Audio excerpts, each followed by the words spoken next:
नमस्कार, मैं जीएल खटाना।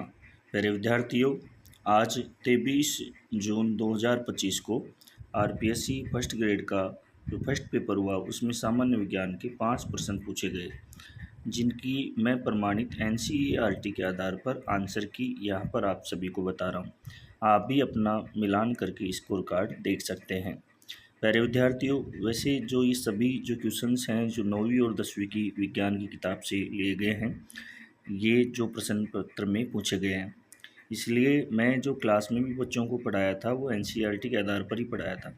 अगर कोई बच्चा क्लास पढ़ा होगा तीनों part complete physics chemistry bio, तो उसके पाँचों की पाँचों प्रश्न सही हुए होंगे। देखिए इनकी क्या आंसर की है प्रमाणित। एक चीज़ और ध्यान रखना, अगर किसी भी विद्यार्थी को कोई डाउट हो तो आप इस नंबर पर मुझे व्हाट्सएप मैसेज करके भी पूछ सकते हैं। पहला प्रश्न है प्यारे विद्यार्थियों, एक कण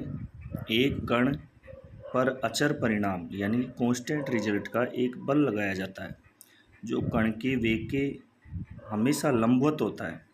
जो कण की जो वेग वेलोसिटी है उसके ये परपेंडिकुलर होता है यानी कि लंबवत होता है।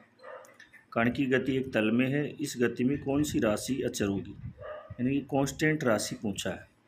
तो इसमें देखो वेग अचर नहीं होगा, त्वरण अचर नहीं होगा, गतिज ऊर्जा इसके अंदर अचर होगी, लेकिन ये इसके अंदर दोनों अचर नहीं है, इसलिए ये पूरा ऑप्शन गलत है। केवल गतिज ऊर्जा ये सही है, 1/2 mv²। ये ऐसी कंडीशन के अंदर प्यारे विद्यार्थियों जो काइनेटिक एनर्जी है वो कांस्टेंट रहती है। वेग और गतिज ऊर्जा केवल त्वरण, यानी कि इसमें सही आंसर हो गया 2 नंबर। नेक्स्ट क्वेश्चन पूछा है, जब ध्यान से देखना, अगला क्वेश्चन है, जब हार्मोन एड्रेनलिन स्रावित होता है तब क्या होता है?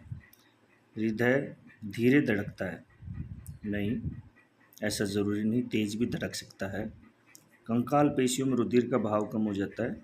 ऐसा नहीं। श्वसन दर कम हो जाती है? नहीं, कम की बजाय ज़्यादा भी हो सकती है। पाचन तंत्र और त्वचा में रुधिर कम हो जाता है? एड्रेनलिन जब हार्मोन स्रावित होता है तो डाइजेस्टिव सिस्टम और स्किन में ब्लड फ्लो है वो कम हो जाता है।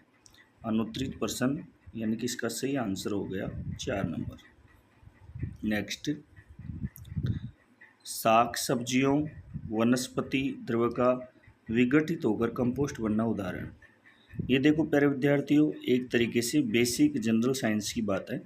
अगर ऐसे मान लो कि कोई भी साग सब्जी सड़ जाए तो उसमें एक तो होता है उष्मा शोषी अभिक्रिया में तो उष्मा का शोषण होता है, यानी कि उष्मा अंदर ली जाती है, और एक होती है उष्मा छेपी। उष्मा छेपी में क्या होता है, हीट बाहर निकलती है।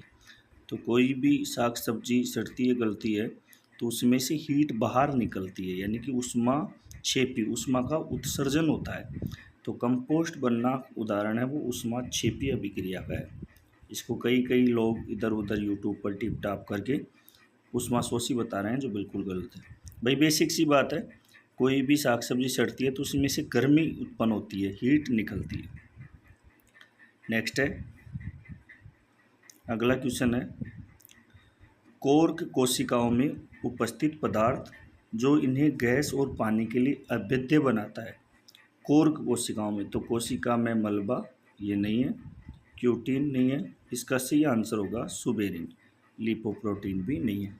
ये 9वीं की किताब से लिया गया प्रश्न है।